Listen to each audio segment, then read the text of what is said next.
Welcome back to the garage. Today we're going to be doing something a little bit different. I'm in my wife's 2017 Volkswagen Tiguan, and it's got this touchscreen that is starting to die a little bit. The screen seems to work fine, but there's areas that don't respond to touch anymore, which is a common problem on Volkswagen stereos, kind of from the mid to late teens, maybe even earlier than that. There's two ways that you can go about fixing these. You can go and buy what is called the digitizer, which is the actual layer of the screen that senses the touching. You can go in and try and peel it off of the old screen and apply a new one. Or what a lot of people end up doing is they will just stick the new digitizer on top of the old. They leave the old one in place so you don't risk damaging the LCD screen. Some people report a little diminished brightness on the screen. I didn't want to worry about any of that. So what I did is instead I went and ordered a whole new LCD screen that has the digitizer and everything within it. We're going to start by removing the trim around the stereo. We'll take the stereo out, then we'll take the stereo apart so we can get to the screen, swap the screen, and put everything back in reverse order. First, let me show you the problem that we're having. The stereo is on, and I can interact with things through most of the screen, but if I try and touch something to the far right, nothing responds. You can hear when I touch in the middle, it makes that confirmation click sound, but if I try and touch this bottom right button, nothing happens. Sometimes the whole screen stops working as well. So I'm hoping that replacing it with this new screen will do the trick. I'm gonna go ahead and disconnect the battery before we get any further. All right, so we've got our battery disconnected. What we have to do is start by removing these top two inner trim pieces, which will reveal two Torx screws. Then the rest of this bezel is held in just by clips.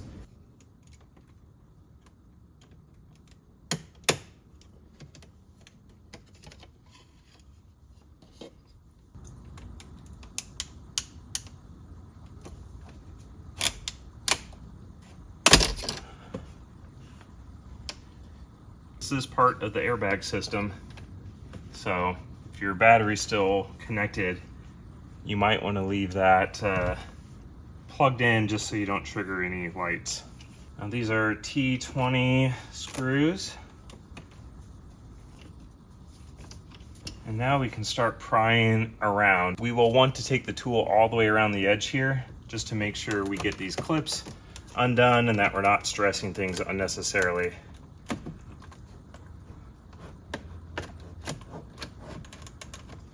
Just starts to slide on out.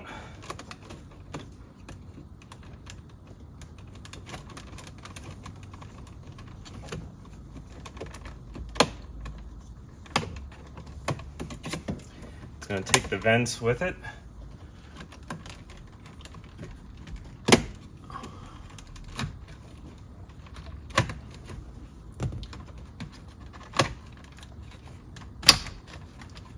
Swing everything up and disconnect the hazard light.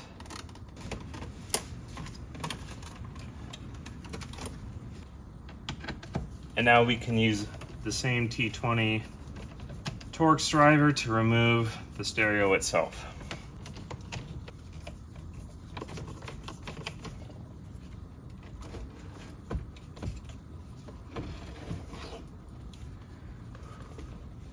With the stereo pulled out, we can disconnect these antenna. White antenna has a tab that you just push in. These green and white ones actually have this white tab that you have to pull out to release the lock.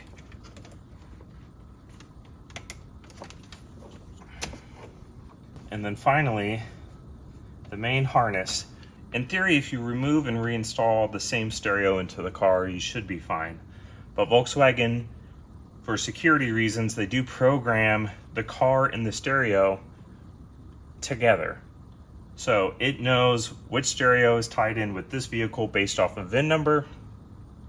And if you try and put a stereo from a different car. In this car, it will ask you for an unlock code. In theory, if the same stereo that came out is going back in, you should be fine. That's partially why I disconnected the battery, because the car hopefully won't even know that I've disconnected it. On Volkswagens, there's this big hinge that you pull out and the whole main harness comes out and our stereo is free. Using one of these toolkits from iFixit, it's actually one used to repair computers and phones. Comes with a lot of nice small Torx bits, which are what you will need for this. This is a T8 that I'm removing right now. Might also be nice to have a couple little bins to put some of these screws in after they come off.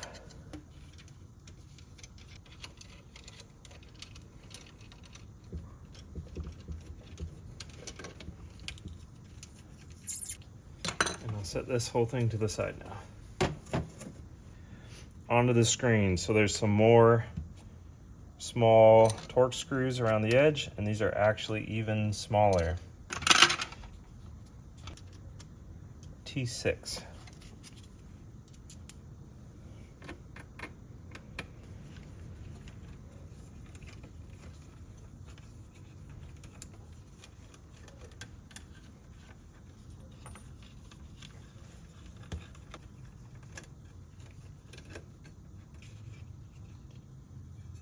This metal frame comes off. Now we see the rest of the board. There's another layer of screws to go. These are still T6 screws.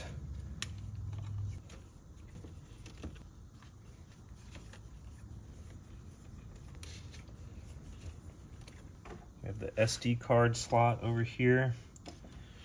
There's a clip on the back side that you can pry against.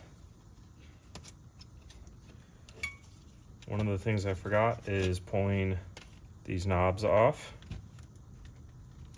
They just friction fit on there.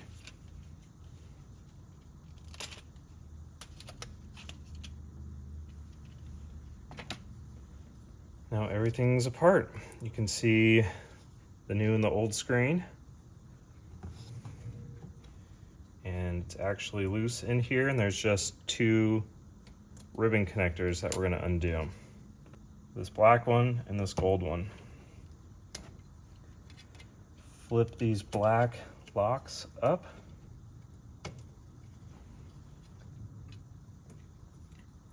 And then it looks like these just slide on up from there. Up and out. Having this little pick tool that's plastic, so it's not going to damage anything metal or short anything out if there happens to be any capacitors that still have some charge. There's the old screen removed. Take the new one and reinstall it in the reverse order.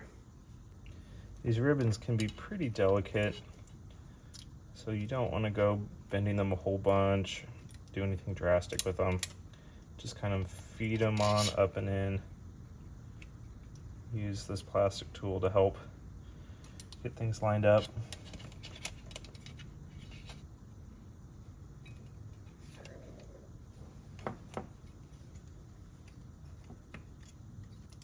You want these ribbons have little tiny tabs on them that you want to make sure line up inside their slots in these holders.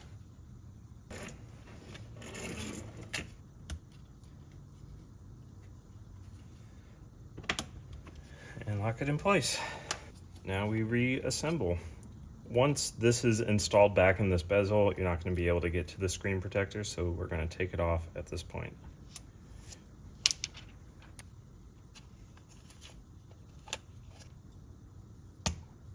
There we go.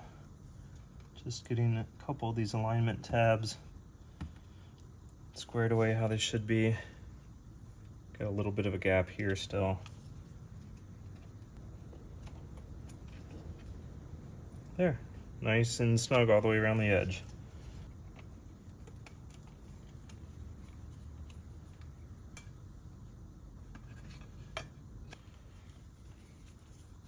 We'll reattach the screen to the chassis here.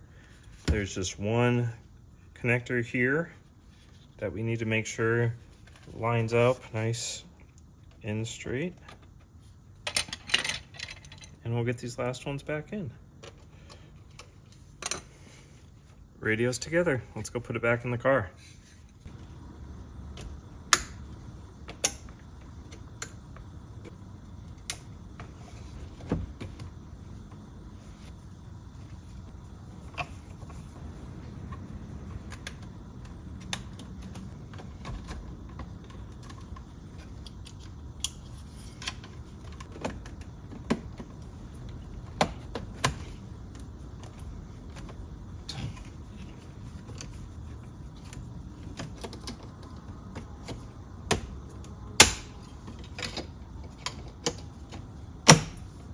And we're done. Let's hook up the battery and test it out, see if it works. So far, so good. One of the things I am noticing right away, so this was just a replacement screen that I had ordered off of Amazon. I think it was about $100. The anti-reflective coating on it is a little glossier. I do see a little bit more reflections. Now you could get a film and put it on top. That would certainly help cut down on that. But otherwise, it's looking good. What I see all looks very nice. I can touch everywhere, and I can touch on the edge of the screen. So I'm actually recording on the device that is connected to the radio right now. So every time I start recording, this freezes. That's a phone issue. That's not a problem with this screen. But I think this looks pretty good. There's maybe a couple little things that I'm noticing. I mentioned the anti-reflective coating isn't quite as good. It seems like for whatever reason, the whole screen's a few pixels shorter. There's a little bit of a black bar at the top and the bottom, but for day-to-day use, you're not staring at the screen all the time. I think this is totally acceptable. The colors are maybe slightly more muted or kind of shifted to a warmer tone, but for the average person, they're not going to notice that, especially as you're driving around in different amounts of daylight. You're not staring at the screen like a TV. I think this is totally acceptable. It's about $100 for this screen. I'll include a link in the description, but honestly, I would say, shop around. I've mentioned those few issues that I've kind of noticed here, but that's not to say that it's a bad screen. If I have any issues with it later on, we'll check back and let you know. One last thing with these is that I just remembered this. I don't have a VCDS to enable developer mode, but there is a developer mode that you can turn on where when you press and hold menu, it first is going to go into service mode, but then after about 10 seconds, it'll go into developer mode. But here it just beeps. Once you're in developer mode, I know there are some touchscreen tests, positioning tests that you can do. I'm not sure if there's anything we can do to adjust like height or width of the image, but that might be something to look into to see if some of those minor issues are things that can be corrected. Maybe I can make the screen a little bit taller. It does look like the CarPlay also goes just a little bit behind this bezel. So those sorts of things might be able to just adjust the position and get everything squared away. It works, it functions, I can see everything on here, I can do everything I need. So for now, totally fine. But I'll keep that in mind. Next time I do have access to VCDS, I will see if I can hook this up and get that squared away. For now, I think that's going to wrap us up, though. Pretty easy, pretty quick to do. I appreciate you watching. If this was helpful for you or you just enjoyed watching it, please like and subscribe to the channel. Leave a comment below if you have any questions or you know anything about the developer mode and what sort of settings that we can change once we're in there. Anyways, that'll be it for this time. Thanks for watching. We'll see you next time.